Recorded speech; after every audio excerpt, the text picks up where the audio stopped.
Hey everybody, what's going on? This is your boy Ciege. I'm with my man E. Carter. We are back with the C Podcast, SEE, Sports Entertainment and Extra Shit. So yeah, man, we back today. E, man, how's it going? Long time no see on this podcast, brother.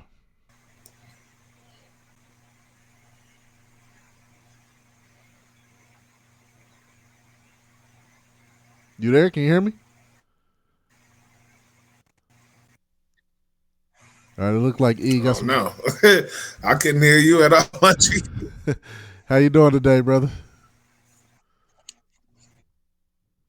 Oh yeah, we good. I was in here zoned out. Yeah, I ain't hear nothing.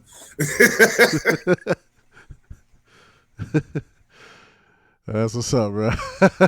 So I guess we're gonna dive right into the action here. Today's episode is mainly about the NFL playoffs. We got a little bit of NBA storylines in here too, and of course our extra shit. Jumping right into it, we're gonna talk about the wild card week. We have some exciting games. Wild card week. A couple of outstanding performances as well. What was your takeaways from the wild card week? It was trash. No, I'm Yes. just playing. Nah, it was cool, man. It was a lot of exciting games on. Um, I did not. It was some games I didn't expect to kind of go down to the tournament.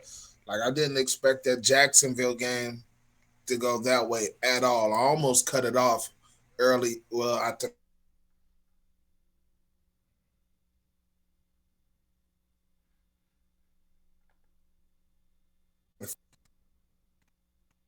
with the Bills and have an actual shot at the end. Definitely didn't expect that at all. So, but overall, I think it was great. Great start to the playoffs. Um,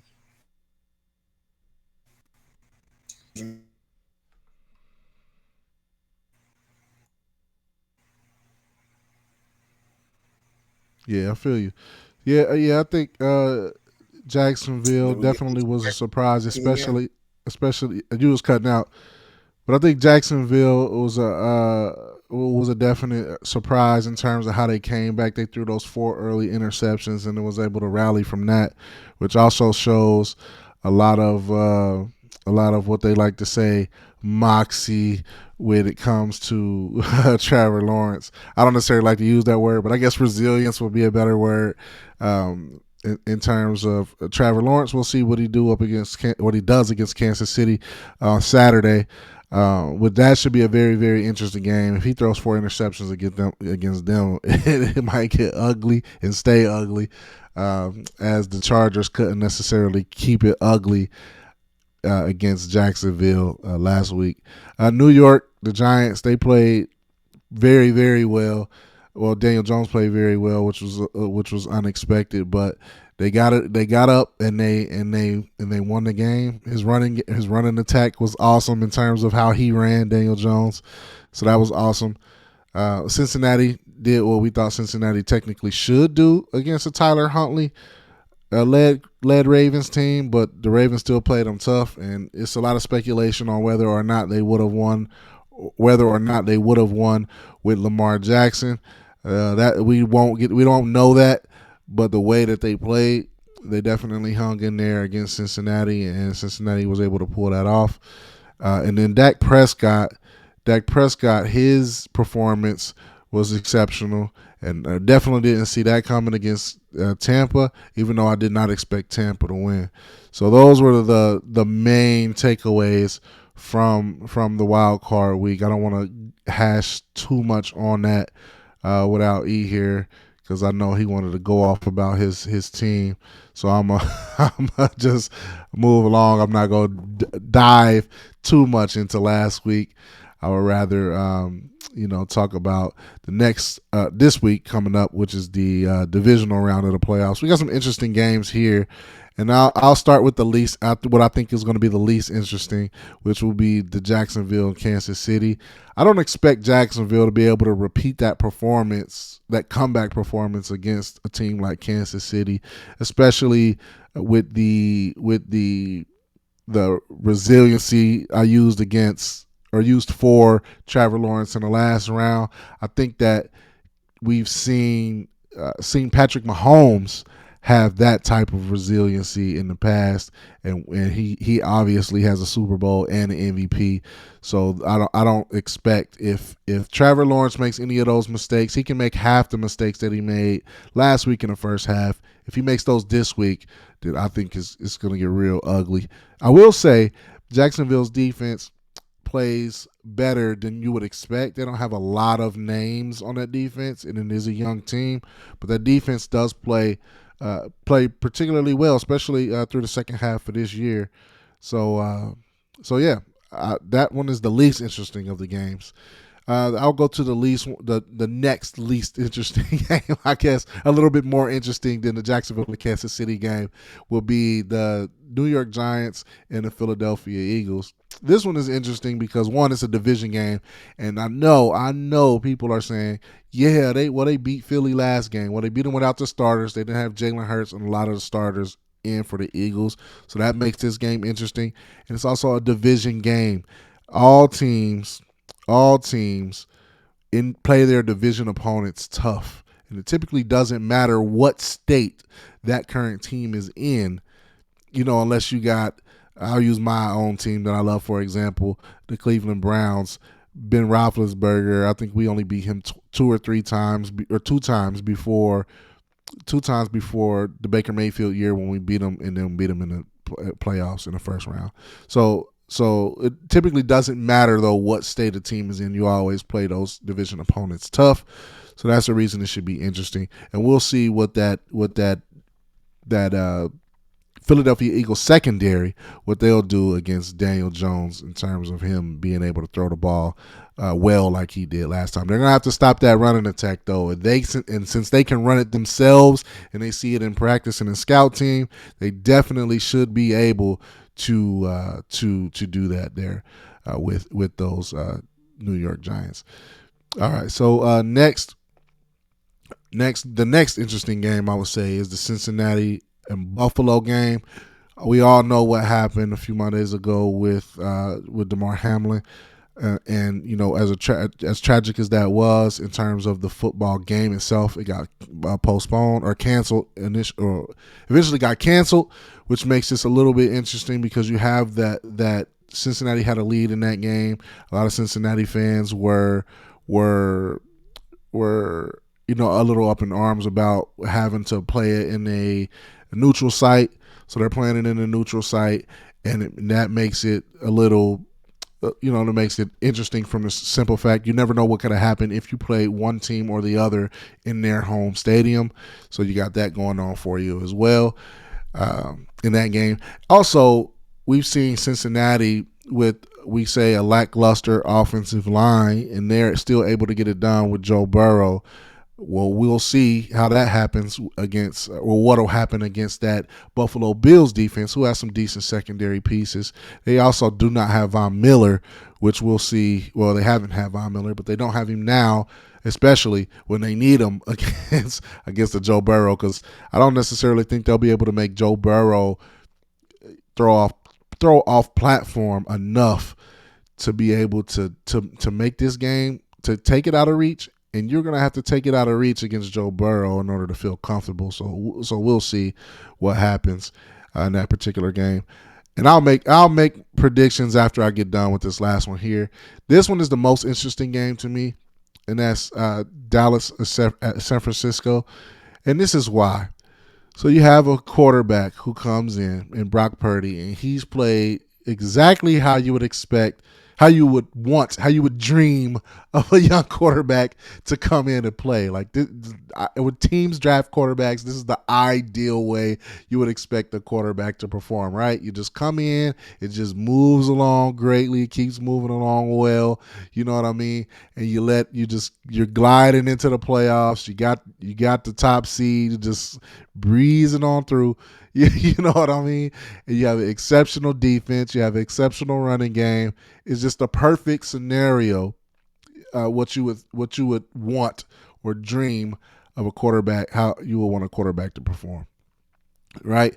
So then on the other side, you got Dallas. Now, Dallas is a team where, yeah, San Francisco is a better team overall. San Francisco better team overall, but Dallas Cowboys are hot, and we've seen many years in the past these teams that look like Dallas. They can rush the passer. They can take the ball away. They have a decent enough passing game. Their running game is, you know what I'm saying? It's not good. It's definitely not great. Let's put it that way. Good. It can be great some games when you get that home run hit from Pollard, but it's not super exceptional, right? But they're hot, and we've seen hot teams come into the playoffs and win the Super Bowl. Those two Giants teams with Eli Manning when they beat the Patriots. Case in point, the 2010, I believe it was, Green Bay Packers came in with the wild card and won out. And there was some extenuating circumstances with those, like Caleb Haney and all of that stuff or whatever. But well, we won't get it. He would have beat. He probably would have beat. What was his name? I can't even think of his name. I can't think of his name right now, but it'll come to me later on, and I'll tell you. But anyway, so those are my interesting rankings in order and why they're interesting. Now, to actually pick the games, I'm gonna take Kansas City over Jacksonville. That one to me is, like I said, it's not gonna be that interesting. It could get interesting. I just don't believe it'll be interesting. So I'm gonna take Kansas City over Jacksonville, and I'll say it'll probably be like a 31-24 kind of game, somewhere around in there. I'm going to take the Giants is interesting against Philly. Like I said, they can go in there and they can win that game. I just think with Jalen Hurts back, I don't think you will win that game. So I'm going to take Philly over the New York Giants. Cincinnati and Buffalo. All right. This one right here, man. I think I have to take Cincinnati here, and I'm not just because I'm broadcasting here from Ohio, but I'm definitely going to take Cincinnati here for multiple reasons. One, Josh Allen can turn the ball over, and he is prone to turning the ball over, so that's number one. The Cincinnati defense is a solid defense, and when they can take the ball away, they generally do. So I'll give them that. And then Joe Burrow, if you don't put him behind, by a bunch of points, you could be in trouble there. So I'm gonna go there too. And then those three wide receivers, Jamar Chase, T. Higgins, and Tyler Boyd. So those three, just amazing. And Hayden Hurst has been playing particularly well too when he's been active. So we'll leave that there. But I think that one is going to be a little bit closer, probably like a 35-32. 33, 31 kind of area where I'm kind of guessing there. I'll stick with 35-32 because it's just the 3 points just looks nice. All right. Yeah, all right. And then Dallas and San Francisco. Like I said, this one is the most interesting of the games. However, Dak Prescott is also one of those quarterbacks who likes to turn the ball over. So if he gets to turning that ball over, this one can get ugly. But something tells me this is going to be a little bit lower scoring. So I'm going to say this one is going to be 24-20. 24-20 San Francisco. So just to recap, I got Kansas City over Jacksonville, Philly over Giants, Cincinnati over Buffalo, San Francisco over Dallas in this wild card, or not wild card, divisional round, excuse me. All right, moving along though. So what is going on around the league? So there's a lot of things going on around the league. Specifically, I wanted to start with my Cleveland Browns. My Cleveland Browns. Come on, y'all. Come on, you. So on the 4-3 podcast that we do on Saturdays at 10:30 in the morning, I have discussed and lamented how our defense needed a change in terms of leadership. And that leadership, for me, was a defensive coordinator.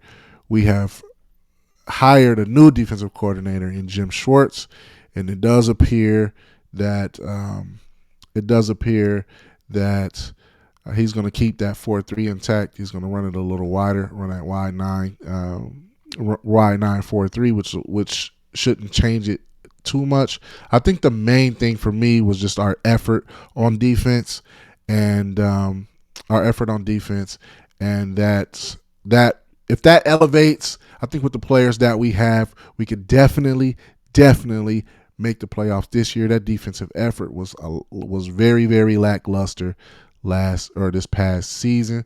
So I'm hoping that definitely elevates. There was trade talk on our local radio station just earlier talking about trading Nick Chubb. I wish they might have thought about trading Nick Chubb. I am not standing for that. Like, come on, bro. Like, hey, that right there. This year, you trade Nick Chubb. I might have to switch squads or something. I might pick it outside of First Energy Stadium. Do not trade Nick Chubb. If anybody in Cleveland, anybody at the Cleveland Stadium in Cleveland, in a position of power at the Cleveland Browns, listen, do not do that, please. Not this year. Don't do it.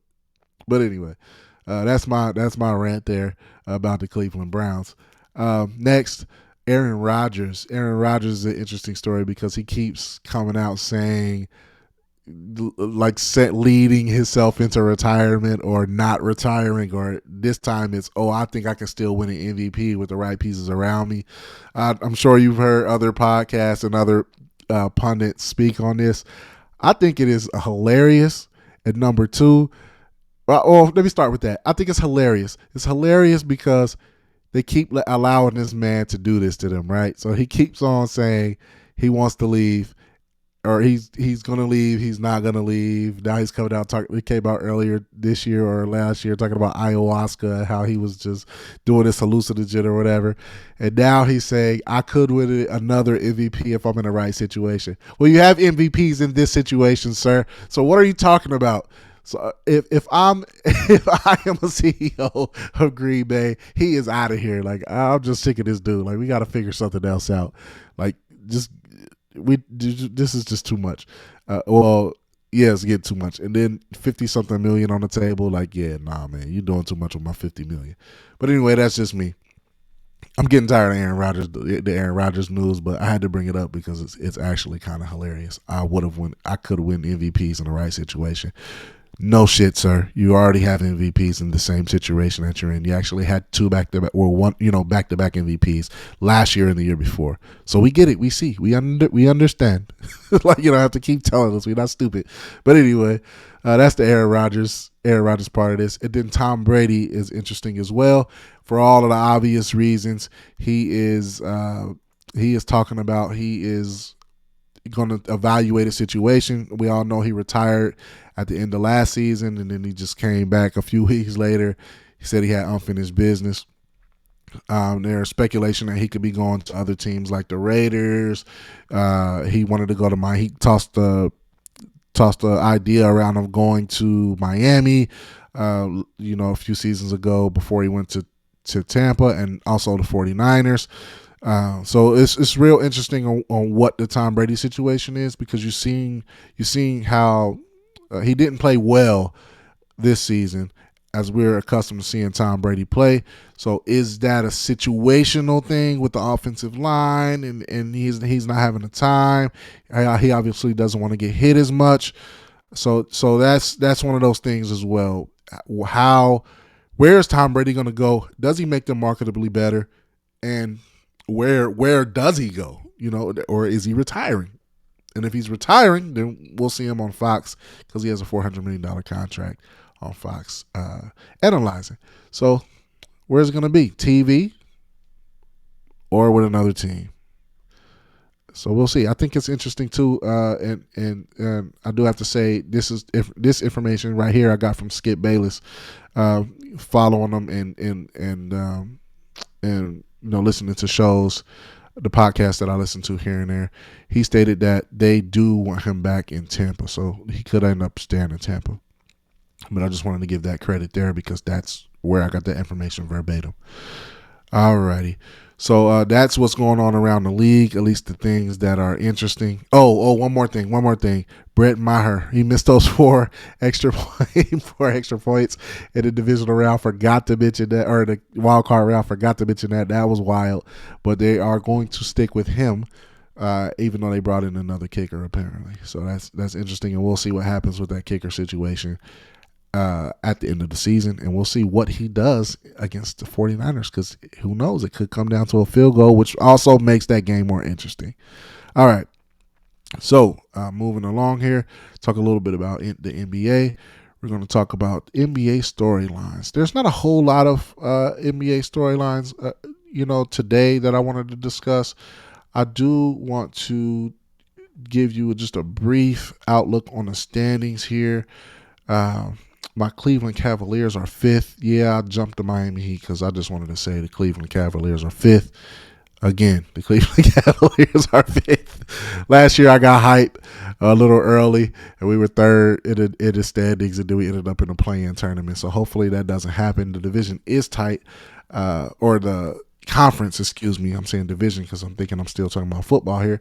The conference is tight because there's only, let's see, the Chicago Bulls are in the 10th spot, which is a play-in spot, and they're 12 and a half games behind the Boston Celtics. The Cleveland Cavaliers in the 5th spot are 5.5 games back. So you kind of see if a team goes on a run in the second half of the season, which we still have about a month until the All-Star break. Wow, I don't know why I couldn't think of that. To the All-Star break, then you go on a run of those San Antonio Spurs runs where you win like 14 straight, and you can easily see some shifting happen here. I don't see any team here going that long without taking a loss, but it's definitely possible. And if it does happen, then we can see a lot of shifting moving along like we did see last year. So I'm not making any speculations here, except for the fact that I think my Cleveland Cavaliers will make it into the playoffs and not the play-in, because we have a nice team. All right. Y'all agree? Hopefully y'all agree. Y'all better agree. Y'all better not be wishing bad on my team either, man, because I'm going to have some problems if y'all trying to wish bad on my boys, man. Speaking of which, they dropped a game last night. Against Memphis. We lost by one single solitary point. So we're playing the top teams pretty good. But anyway, we got one of the best defenses in the league, so that's great. We're first in opposing points per game, by the way. I just wanted to throw that out there. All right, so Cleveland Cavaliers ran over. What I really wanted to get to was the scoring title and LeBron's legacy.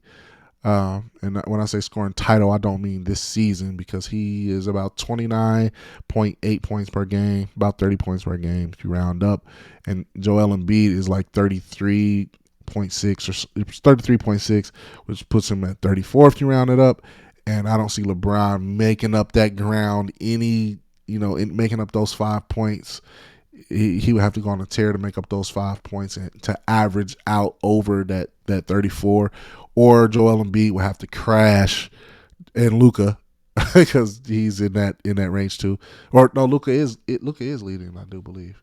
I'm gonna check that here, but anyway, while I'm checking that, those two would have to come down in order for LeBron to end up catching them. So there's that.